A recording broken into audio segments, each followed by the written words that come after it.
That was All right. Okay, here, let's try this again. John, you got a picture? Yeah. You missed. Did I make it? No, I got a pen. Okay, here we go. Well, we'll just do this. All right. Tell me within 3 decimal places what x is. What? Tell me within 3 decimal places what x is. Never mind for now. Let's ask you this question. Knock it off. Josh, you're gonna die. Okay, Josh, what is x? What's x in this one? Figure it out. 30. How did you get 30? You guys divided both sides by 4, right? You did the inverse, you did the opposite operation. Okay, so it was timesing, I then divided, and I got 30. And if I plug in 30, what will I get? 120. Everybody with me on that? Yeah. Okay, how did you get the answer? You did the inverse operation. The opposite of timesing is what? Dividing. The problem is here, we have the x as an exponent. What's the opposite of having an x in the exponent? Nobody knows this. You would think square root, right? If it was an x raised to the second, I would take the square root. We just got done doing that. That was the last test, right? If it was x to the third, we'd take the cubed root. We just got done doing all that sort of stuff. We did a whole bunch of it with roots. If it was rationalized in the denominator, right? All that stuff with roots. This goes past roots a little bit, and we start to solve for the exponent in the, or we start to solve for the x value in the exponent, okay? This is tricky. This is hard to think about. Well, let's think about what this means. Can you give me the 2 numbers that x is between? Can you tell me the 2 numbers x is between? I can. I don't actually know the answer right at this point, but I know the 2 numbers between. Because x, 6 to the first is what? 6. Everybody agree with that? 6 to the second is what? Everybody agree with that? How about 6 to the third? Just take 36 times what? 6. Somebody do that on calculator for me. 216. Between what 2 numbers is x going to be? 2 and 3. Can you see why I asked you the 3 decimal places? It's because I know it's going to be a decimal between 2 and what? 3. I know that. Okay? Can you just simply guess and check until you get there? Probably. Now you can use kind of the 36 to 216 as kind of a guide. Where is 135 compared to 36 compared to 216? About halfway in the middle, right? Maybe a little more than halfway. So I might try 2.76, somewhere in there. Everybody do 6 raised to the 2.6 on a calculator. I don't care if you're using your phone, you can still do it on the phone. You have to turn your phone sideways to have the y to the x key or x to the y key. But tell me what, we're just going to guess it. We're just going to see if we can guess it. 6 raised to the, our first guess is 2.6, based on the fact that 135 is a little closer to 216 than 36. 105.47. Everybody agree with that? We were too what? We're too low. Everybody agree we're too low? Yeah, we're too low. Let's go a little bit higher then. Let's go 6 to the 2.7. What was 6 to the 2.7? 126. Are we getting closer? Yeah. We're getting closer. So we don't want to go all the way up to 2.8. That's probably going to be too much, right? So let's go 2.75. Just to see. 135.56. 135.56. Is that what you got? No, that's what I got. I got that for 2.74. Oh, 2.74. Okay, so let's go 2.74. 2.74 was this? Yeah. Okay, so that's a little bit too what? Too high. So now we're going to start going a little bit lower with an extra decimal. So now let's do 6 raised to the 2.737. Let's try 2.737 just as a guess. 2.737. What'd you get? 134.83. One what? 134.83. Ooh, I'm close. Let's do 0.38 then. 2.738. What'd you get? 35.07. Ah, that's about as close. So it's somewhere between 0.37 to 0.38, right? So, but 3 decimal places, that's probably as close as we're gonna get, okay? And I'd accept either one, really, 0.37 or 0.38. Now, I'm gonna get this answer without having to guess and check. Okay, I'm gonna show you how to do this. I'm gonna use the inverse operation of an exponent, but you guys have never been taught this before. The inverse operation, just like when we're multiplying, we divide. When we're using exponents, we use what's called the logarithm. Now on your calculator, and it doesn't matter whether you turn your phone sideways or whether you have one of those calculators, there's an LOG key or an LN key. Okay, one's called the natural log, and one is called the log base 10. LOG is log base 10. Natural log is the LN key. Both of them are logarithms, though. They're both inverses. Let me explain what an inverse is. Okay, so before we do this, I'm going to do just the inverse. So here's what I want you to think about. If I have a marble sitting right here on the edge of this chair, right? And I want it to get out to my foot, my left foot. Everybody with me? So I want the marble to get out here to this foot. All I'm going to do is use gravity to get there. So I'm not going to put any force on it. I can't flip it or fling it, you know what I mean? But I want it to get to my foot using just gravity. So it's just going to drop off the edge with gravity, get to my foot. Can I just drop it and will it ever get to my foot? No. If there's nothing there, it just drops straight to the floor, right? It's not going to roll out to my foot. How am I going to get it to my foot? I got to have some sort of a ramp. Now, if I use just a board, will it get there? Yeah, will it get there fastest though? What will make it get there fastest? It's a ramp with a what? With a curve, okay? What curve is going to help it get there fastest? It's called the exponential. It's the e to the x key on your calculator. So that e to the x key on your calculator is the exponential. Let's do it. Okay, so all I want you to do is on your calculator use e to the x, okay? Here we go. Take e to the 0. What are you going to get? You're going to get 1. Anything to the 0 is what? 1. Do e to the first. 2.71 something, right? So right in there. So that's 1 comma 2.7 something. Then we're going to take e to the second. That's 2.71 squared. So it's not going to be quite 9, but it's up there, around there. What do you get? 7 point what? 7.4. So I'm going to go up 1, 2, 3, 4, 5, 6, 7, 8. So this is 2 and 2 and 7.5 ish, right? 7.5 ish. Okay. Then this goes up like this, exponentially. What if I put -1? Do e to the -1. It should drop below 1.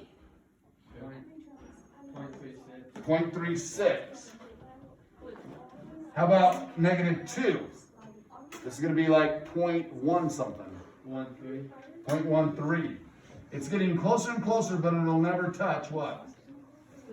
The 0. Okay, it's going to look like that. This is called the exponential function. This is the fastest. Okay, you guys in the back, be quiet. This is the fastest curve known to man. How many of you ever built when you were little those, what do they call those cars? Pinewood Derby cars. Or had Hot Wheels. Either one. Okay? Hot Wheels, they used to come with these tracks, right? And you could put them in a curve. And if you put them on that, you could figure out which one makes it go faster, right? You could bend it a little bit, not bend it at all. You could tell which one is creating more force and speed. Same thing with, it's weird, but if you really took a block of wood for your Pinewood Derby car, right? Just made it weigh 5 ounces. Because what's the only thing acting upon it? Gravity. So what's important? Mass, right? How much it weighs. So if it weighs more, obviously it's going to head down with gravity at a quicker pace. So if the only thing acting on it is gravity, then I just want it to weigh as much as it can. So if you build a car, I don't care how you build it. If you just put the block of wood on it and make sure it weighs the maximum, I think it's 5 ounces or something like that. I remember having to do the little postal scale. I think it was 5 ounces. If you can make it be exactly 5 ounces, it doesn't matter what it looks like. What else is acting on it? Besides, so what's acting on it is gravity. That's why it has to weigh 5 ounces. What's acting against it? What's stopping it from going faster? Air resistance. Is there that much air resistance on a little teeny block of wood? Air resistance is minimal. Like I said, you could race the block of wood and still do really well. If you can get rid of other resistance. What other resistance is there? Friction is the key thing. In fact, they came up with all these rules on it, and then they eventually just quit doing it because everybody was cheating the rules. So what were they doing to create less friction? Do you guys know? Yeah, so you would sand the wheels down to where there's as little as possible touching the track. So if I can kind of make my wheels rounded to where there's only one point that's touching the track and sand those down really a lot, is it going to go faster? Yeah, think about the contact points that are creating the friction. A lot less contact points, a lot less friction. So people were doing that. The other thing is there's friction actually in the nails that go through the tire. So as the tire spins, it has friction against the nail, and that slows it down. So there's little barbs on the nail, so if you can sand those down or machine the nails, there were some, especially here in Emory County, because there's people who do machining for mining places, and they would take those little nails in, and they would literally machine them to where there was absolutely no barbs on them, and had perfect, no friction almost. And then you would go ahead and put the graphite in there, which reduces friction. Or you can put lemon pledge, some people put that, and everybody claims that, oh, lemon pledge works better. It does the same thing. So whether you're using graphite, lemon pledge, it doesn't matter. All those things that people think is the key, they're not the key. The key is getting rid of the barbs and getting rid of as much contact point as you can, rounding off those tires, okay? Because that's what's creating the friction. All right, but here's what we never focus on, the track. If I made the track perfectly like this, perfectly exponential, what would happen to all the speeds of all the cars? Yeah, they would increase and go a lot faster. The track is what we should focus on more, and we never do. We just throw the track up, right? Whatever they give us for a track. Now, it's fair because everybody's racing on the same what? Track. But have you ever noticed some lanes are faster than others? And the reason that is two things. One, the curvature of the track has this little thing that makes it so that it doesn't wobble. Well, that same thing might create a wobble, which creates more friction. Yeah. So as you're going down through, that has to be perfectly smooth, and it isn't on all the tracks. So the track is what we should pay more attention to. The track would create more speed. That's what really we should, and we don't, okay? Now, what's the inverse of this? Curve. What's the inverse of the curve? Do you remember when we were doing inverses? What did it cross? If we were to graph the inverse of this, it should cross the line what? Y equals x. It should cross right through there. We should be able to fold it across there. We did this with some other stuff. When we did the square root, remember? We took the square and then we laid it on its what? Side, and that was the square root. We did this just last time. We did the inverse. Same thing's going to happen to this. It's going to lay across this. So it's going to start, instead of at, think about this point, 0, 1, it's going to start at what? 1, 0. The inverse, the x and y switches places, 1, 0. Instead of 1 and 2.7, I should go to what? 2.7 and what? And 1. 2.7 and 1. Instead of 2 and 7.5, I should go to what? 7.5 and what? 2. Instead of, and this is the tricky one, you said this was 0.31? Is that what you said? It was -1, and I think you said 0.31. 0.36, okay, sorry. So if I went to 0.36, which isn't very far, like a third, and then I would go down what? 1, and this would get closer and closer to this axis. And come out here. Okay? This would fold upon that. Are you with me on that? Guess what this is called? This is ln of x. Okay? If you have a graphing calculator, how many of you have a graphing calculator? Graph that, okay, hit y equals, and then hit e to the x for, and we should get this exponential curve, hit e to the x for the first one, so we'll go e and then raise it to the x. So put in x variable or xt theta, okay, hit enter. Well, no, just hit enter. And I want to put in y2. On y2, I want you to put in ln of x, which is second, and then hit the e to the x key. Okay, that's ln. Oh wait, you already did e, so sorry. On yours, it's just the ln key. Okay, and then hit x. Close it. Now graph those on the same graph. And you get the same thing I have on the board. Yeah, you have the exact same thing I have on the board. ln of x is the inverse of e to the x. Remember when we solved, well, sorry, this wasn't this one. Jackson, when we took 4x equals 120, what did we do to both sides? We divided by 4. How come we divided by 4? This was what? Multiplying, and we did the opposite. We did the inverse, and we divided. Guess how we're going to solve this? We're going to use the inverse of an exponent. See how this is exponential? We're going to use the inverse. We're going to use the ln key. Why? Here's how I do it.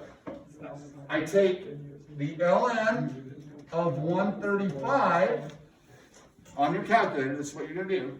Close the parenthesis around that, because otherwise it'll do the log divided by another different log. And we don't want to do that. We want to do ln of 135, that value, divided by the log of 6, whatever the base is. Okay? And that will equal x. Did you get 2.738-ish? Yeah. You got 2.737 something. What'd you get? 2.737.6. But if we rounded it, it'd be 2.73 what? 8. Now really, should we round it? We already know we shouldn't, because was that a little too big? Yeah, we really should keep going at least 4 decimal places to have a really good logarithmic answer. But that's how I can solve it on my calculator. Did that take as much time as guessing and checking? No, that was like one step. I just divide, right? Like done. So can we write a formula for this? If I have b raised to the x equals y, how do I solve for x? This needs to be in your notes. Write this in your notes. B raised to the x equals y. What's the formula that we're going to do? Think about this question, and then think about what I'm going to write here. X equals what? What should I do? ln of what? Y divided by ln of what? Of the base. Okay? That's how you solve for an exponent.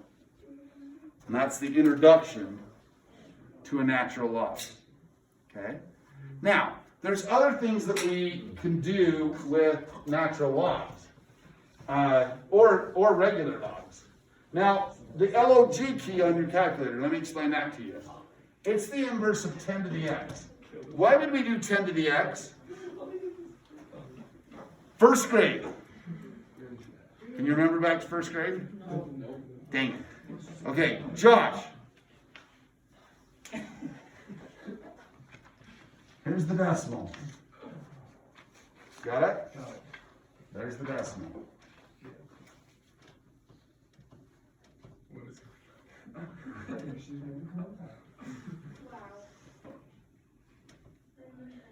What's this? Tens. Close. Ones. Ones. What's this? Tens. Tens. What's this? What's this? Thousands. What's 10 to the first? 10. What's 10 to the 0? 0. 1. What's 10 to the second? 100. What's 10 to the third? 1,000.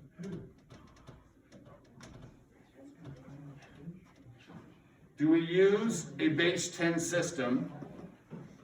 What's 10 to the negative 1, by the way?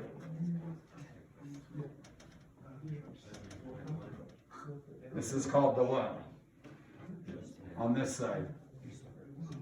Tenths, hundredths, right?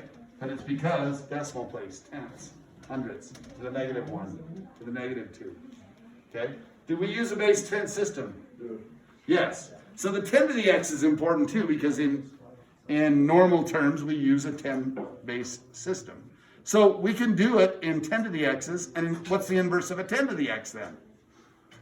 Well, this ln of x really means log base e of x. So guess what this is? LOG is log base 10 of x. That's what the LOG key means. So the ln key means log base e, and the log base 10 of x equals the log key on your calculator. Does it matter which one you use? No, as long as you use the same one for both, it doesn't matter, okay? It doesn't matter which one you use. Okay, you can use the log key or you can use the ln key. I typically use the ln key, and I'll tell you why. It deals more with finance, and it deals more with science, okay? The e to the x key, because it's what we call exponential growth. So I'll give you an example of this, and this is the next example for how we use this. You might want to write these in your notes too, okay? You might want to write these in your notes.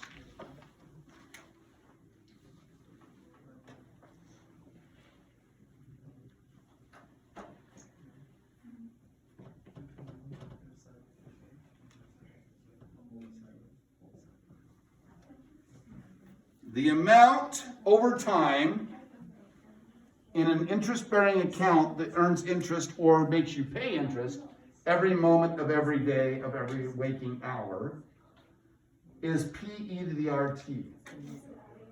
Okay? Does the bank take any time off for your interest? No. No. There are some banks and there are some places that will give you simple interest, which, by the way, if you get a loan, that's a good thing.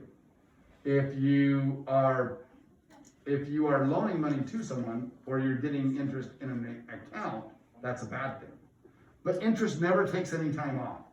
It's every moment, every hour of every day. Are you with me on that?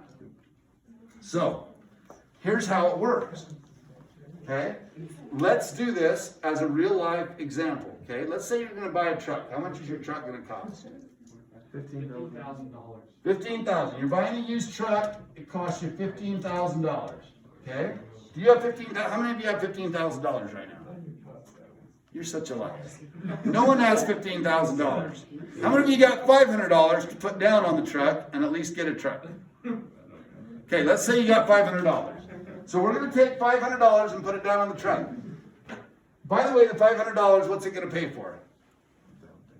Tax, license, registration. It's not going to actually take anything off of the $15,000. Are you with me on that? The $500 you put down really is just to pay for the tax, license, registration, whatever. Okay, so we paid our down payment, which really didn't change the amount of money, though, we're going to finance with the bank. So we're going to go to the bank and we're going to get a $15,000 loan for our car. Okay? That's what we're going to do. The interest rate for a car loan, for a used car loan, is around 3.5% right now. How do I write that as a decimal? If it's 3.5% interest, how do I write that as a decimal? Point what? 0.035. Make sure you put the decimal 2 places. That's our interest rate. Everybody agree with that? 3.5% interest is what the bank's going to charge us. All right? We're going to pay off our truck in 5 years. We're going to take out a 5-year loan. Time is 5. Do you think you're actually paying $15,000 for the truck? No, you're not. You're going to pay the interest on the truck as you pay the truck off, right? How much total are you going to pay for the truck? That's this equation. Okay? The amount total that we're going to pay for the truck is $15,000. That's the P. So the P is the principal or starting amount of the loan. You want to write this in your notes. P is the starting amount of the loan. P is the starting amount of the loan. Or if you're earning interest, it's the starting amount of your deposit, how much you're putting in. Okay, we'll do one of those here in a minute too. Okay, so we have $15,000. Okay, we know E is going to be the exponential, that it's growing every moment of every day of every second. The loan is growing. And then we're going to do what?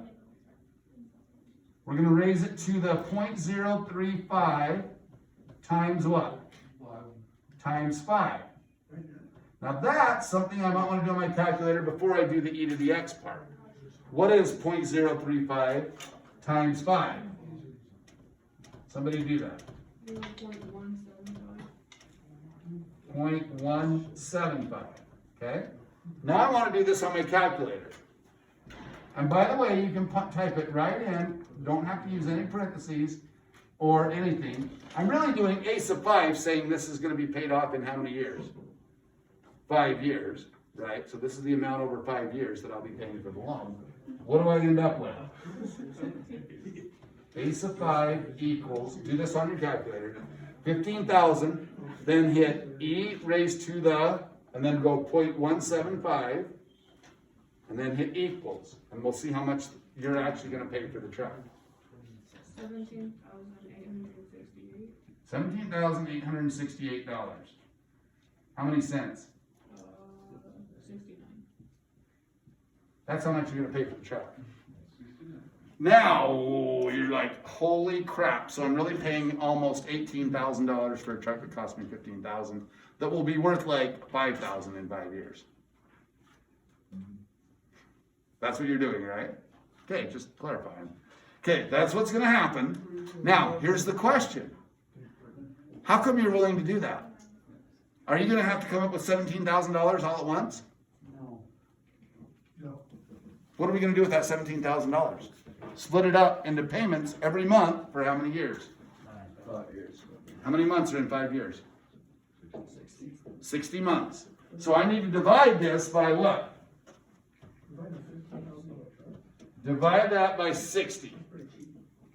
Divide that by 60. It's a used truck, okay?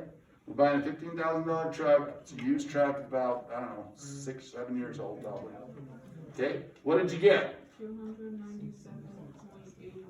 297.81. Can you afford a $300 truck payment? Some of you can. Some of you work enough that you can afford a $300 truck payment. But would you want to? Would you want to? Exactly, that's the question. Because like I said, that truck's only going to be worth, after those 5 years, maybe around $10,000, maybe less. But how much did you pay for the truck? Almost $18,000, including the interest. You with me? This is how they do financing. So this is real life why we use exponentials. Let me give you another example then of where did we have to use logs on that one? No, we used the exponent, but we didn't use the log because we weren't solving for an exponential value. Let me give you another example, okay? My sons did this, and this is dead true, okay? They got a job when they were like 11, 12 years old. I don't think you're going to remember this, Trim, but anyways, in Elmo, they used to have kids. They hired my kids, but they hired other people's kids through the years too. They used to have kids go around and clean out the curbs and gutters, and then and clean up around the park and the thing. And they would literally hire the kids to do it. And they paid them like $10 an hour, which is pretty good for like little kids, right? My kids were like 10, 11, 12 years old. They did it for 3 years. Over those 3 years, they saved in a savings account $3,000 each. Okay, $3,000 they saved by the time they were like 12 years old. Okay, so Talon and McCade, you probably don't know Talon and McCade. You know Jaron, but you don't know Talon and McCade. Talon and McCade had this job where they made $3,000 over 3 years by the time they were 12 years old. Okay, here's what happens. Okay, when they graduated from high school, turned 18, 19, we'll say 19 so that we know the difference. So this is 12 years to 19 years. Okay, how many years is that? 7 years, right? So we have 7 years, we're going to put it in an account. Okay? When they got done, they literally had $6,200 in their account. Okay? What was their interest rate? What was their average earnings? That's what I'm asking. Can you figure that out using logs? Yes. What equation would I write? They have $6,200 after how many years? 7 years. So this really is a sub 7. Okay. This equals, how much did they start with? $3,000. That's their starting amount. It's earning interest, so they're making the money, right? Over how many years? 7, but what I don't know is their interest rate. Their R. Can I find it? I'm telling you yes. Using what? Logs. So let's first get the exponential part by its what? By itself. Okay, I'm going to get this exponential part by itself. What should I divide both sides by, McKay? To get this part by itself. 6,200. No, I want to get this part by itself. I got to divide by what? By 3,000. By 3,000. Now, he was on kind of the right track there, but we got to divide by 3,000. What does that give you? Somebody do that on your calculator. 6,200 divided by 3,000. It should be 2 point something. Somebody tell me what you get. 6,200 divided by 3,000. 2.15. Is that it? I don't know. Oh, don't guess. Do it on your calculator. 6,200 divided, it could be, you're close. I don't think you're close. 2 point what? 0.6. 0.6 rounded, 2 decimal places? 6, 7. Oh, 6, 7. Okay. We'll go 3 decimal places then. All right, there we go. Okay? That equals e to the what? 7r. Everybody agree with that? Now, here's the weird part. I'm going to take the natural log of both sides. Okay? So on this side, I have ln of 2.067. Can I times both sides by ln, by the way? Can I times both sides by 5? Can I do anything I want as long as I do it to both sides? Yeah, I can do this. Here's what I'm going to do now. I'm going to use what's called the power rule, which brings the 7r out front of the log. Now, I want you to do this on your calculator. Do ln of e. So hit ln, then hit e to the x to the first, because that's e, okay? ln of e. So do ln of e to the x to the first. What'd you get? 1. Does that make sense, by the way? Totally, if you think about it. If you take the inverse of something times itself, you should get 1, right? So you should get 1 there. So that's all I'm getting. This part is 1. What's 1 times 7r? 7r. What should I divide both sides by to get r by itself? 7. That's my answer. That's the interest rate. So do that on your calculator. Do ln of 2.067. Everyone do this. Make sure you know how to use your calculator to do this, honestly, because we're going to give you an assignment here in a second. You got to be able to do this. ln of 2.067 divided by, close the parenthesis after that, because it's going to throw a parenthesis. Make sure you close the parenthesis after 2.067. Close parenthesis. Okay, because it's going to go ln, throw a parenthesis. You got to close it. Then hit divided by 7. If you hit divide by 7 in the parenthesis, then it's going to divide by 7 before it takes the log. You don't want that. You want to take the log, then divide by 7. What'd you get? Should be a decimal. Point what? 0.103. 0.103. Everybody agree with that? That wasn't right? No, that's right. That is right? 2 people get it at least. I got it. Okay. ln of 2.067, close parenthesis, divided by 7, 0.103, right? So what percent did they earn in their money market account? By the way, that's what they put it in. They invested with Tyler Jeffs, who came actually to our house. And he was actually coming to our house to talk to me and my wife about setting up a Roth IRA for retirement. This is a lot of years ago. They were 12, okay? And my son said, we have $3,000. How much do you earn in a bank for interest if you just leave your money in the bank? Do you know what the interest rate is right now? And it has been for the last 7 years or more. Anybody know? You make about 1%, maybe 1.5% if you're lucky. You're making 1% interest. And my boys were like, I don't want $3 after a year. Because that's what it would be, right? On $3,000. They're like, I'm going to have $3 after a year. That's 1%. They're like, this sucks. I don't want that. I want more money. I want my money to grow, right? Faster than 1%. And so Tyler says, well, we can invest in a money market account. He says, I can't guarantee any, but I can guarantee you this, it's probably going to go up. Guess what year that was? 2008. What happened in 2008? Yeah, the recession hit. The markets crashed, right? This was right after the markets crashed. And Tyler told my two boys, I guarantee you the markets will go back up. They always do. So I think this is a great time for you guys to invest. So what did my boys say? At 12 years old, they're like, heck yeah, I don't want to earn $3. That's all I'm earning right now every year. I don't want to earn $3. I want to earn more than that.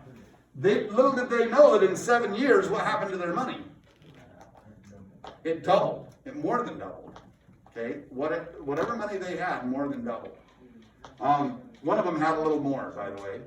And he's married now, has never spent this money, has continued to put more money in to invest, and guess how much he's got in it?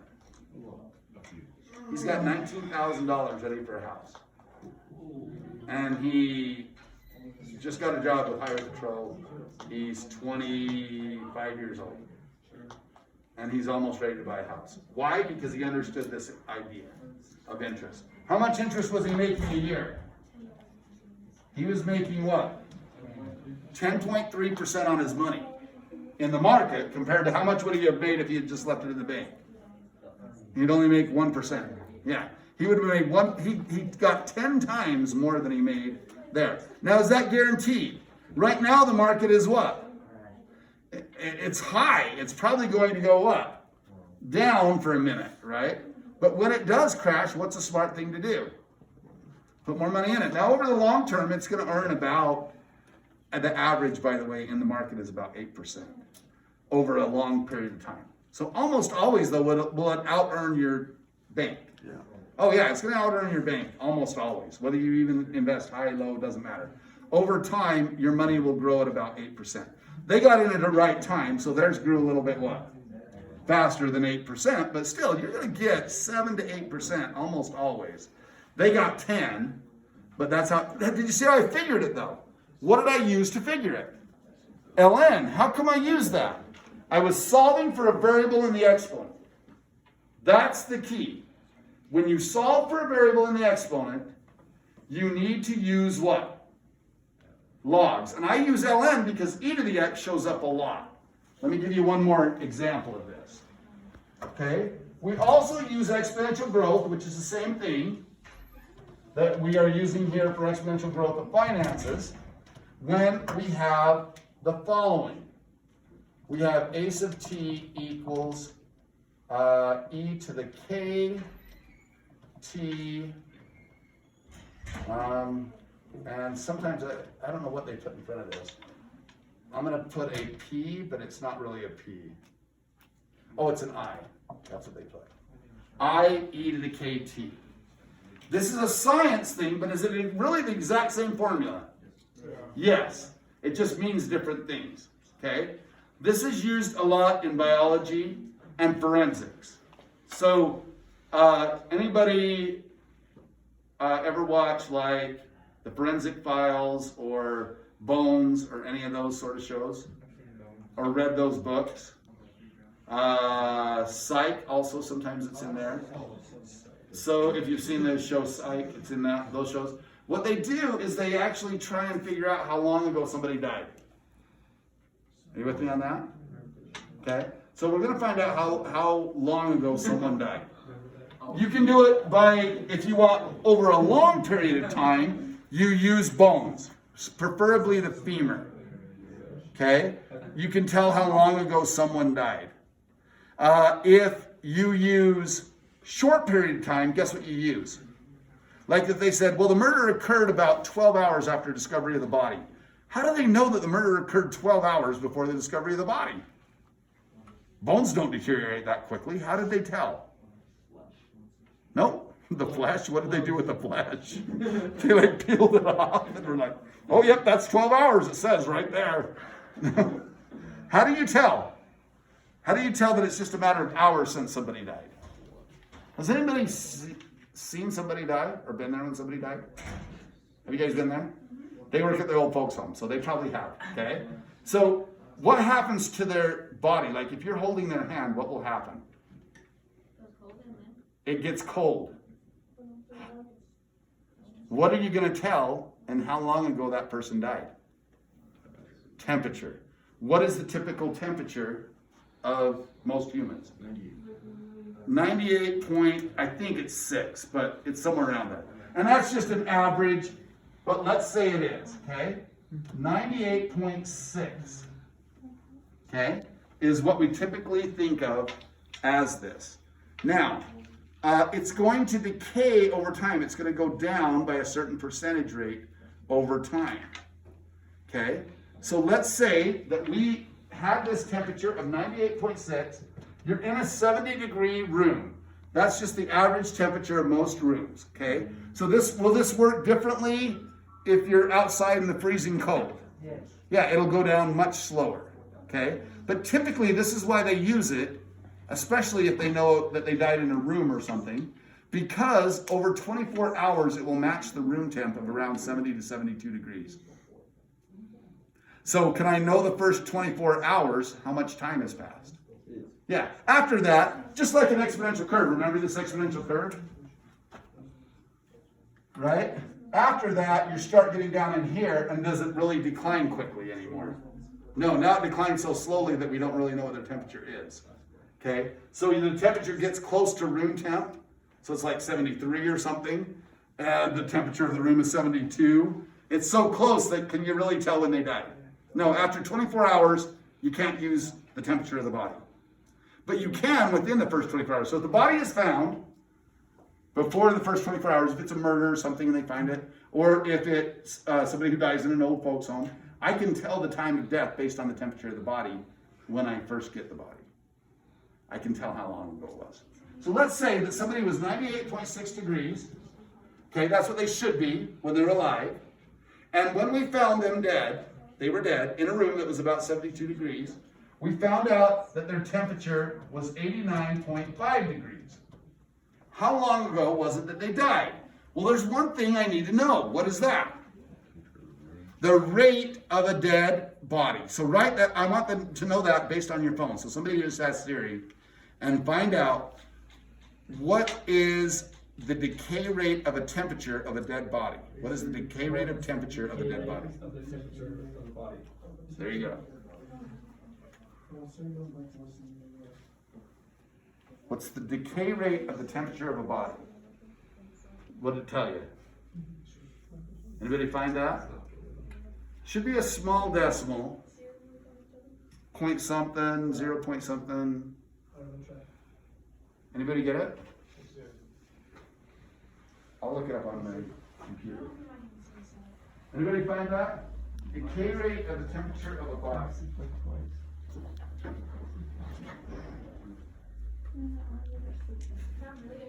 I'm really sensitive. I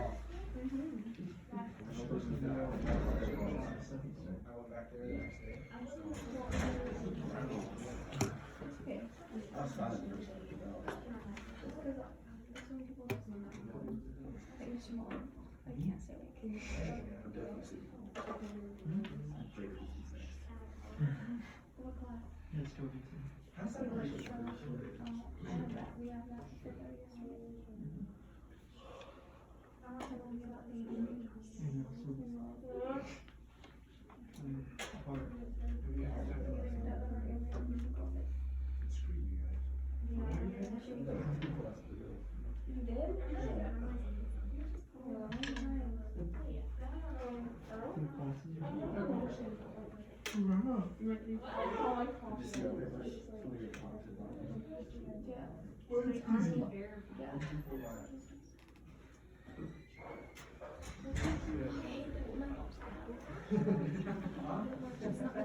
What?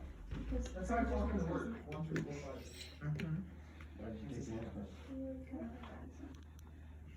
Watch.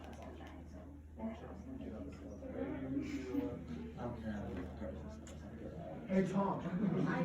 I'm very good.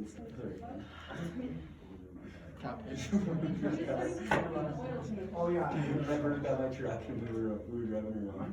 Yeah, dude, literally, We put awesome. Just let me know. we put John in the back of my truck and we bumped John. Suspension on that truck sucks. Yeah. So that is. Actually, no, We were just down under Gross and we had Alex in the back of the truck and Alex was down to the She make you like jump in. You know that old white car?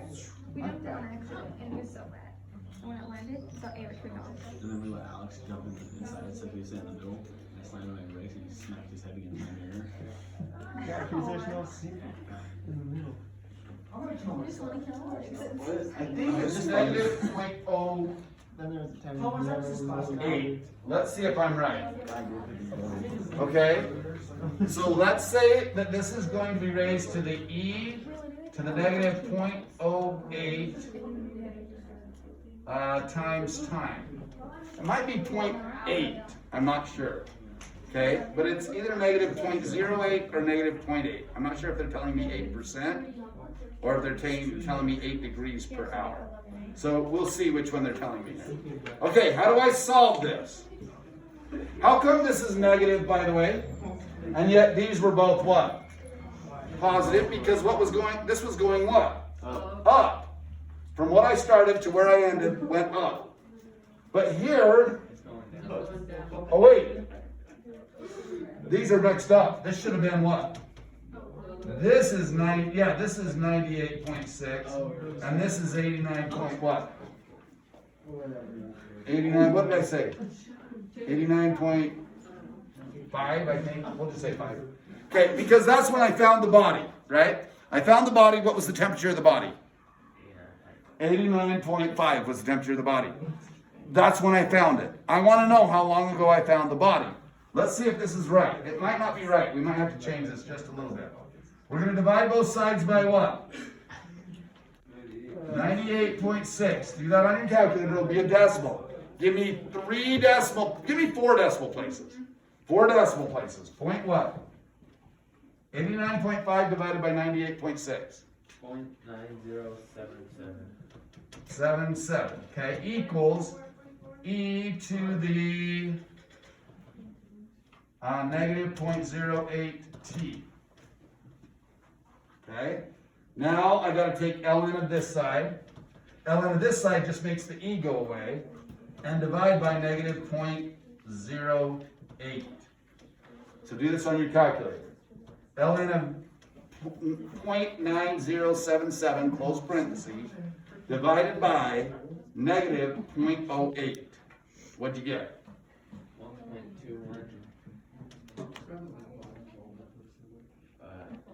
05.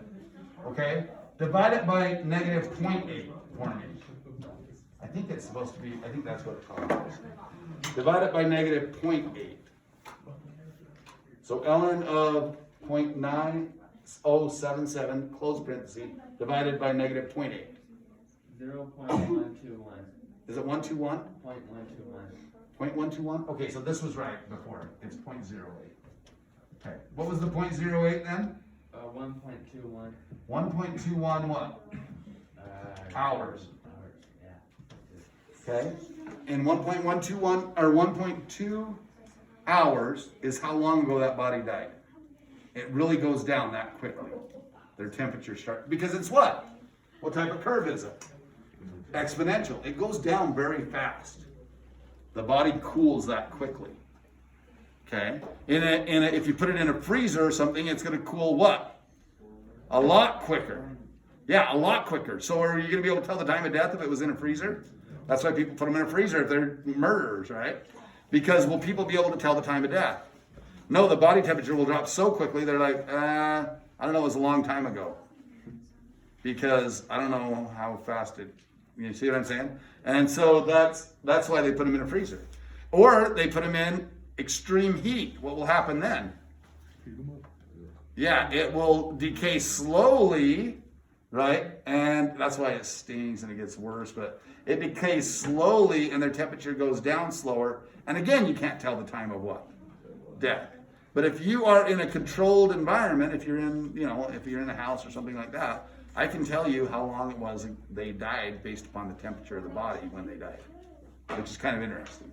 Okay, same thing with decay, all that sort of stuff. So is this still the I value represents what? The initial amount. This is how much we are ending up with. This is the rate of decay, is the K. T is still the what? Time. The rate of decay is the K. That's how you do it. Okay? That's what we're going to be doing on the next set. Okay, I just want you to do these 5 questions. Okay? This is it. You're just doing 5 questions off the board. Write these down or take a picture. You're done.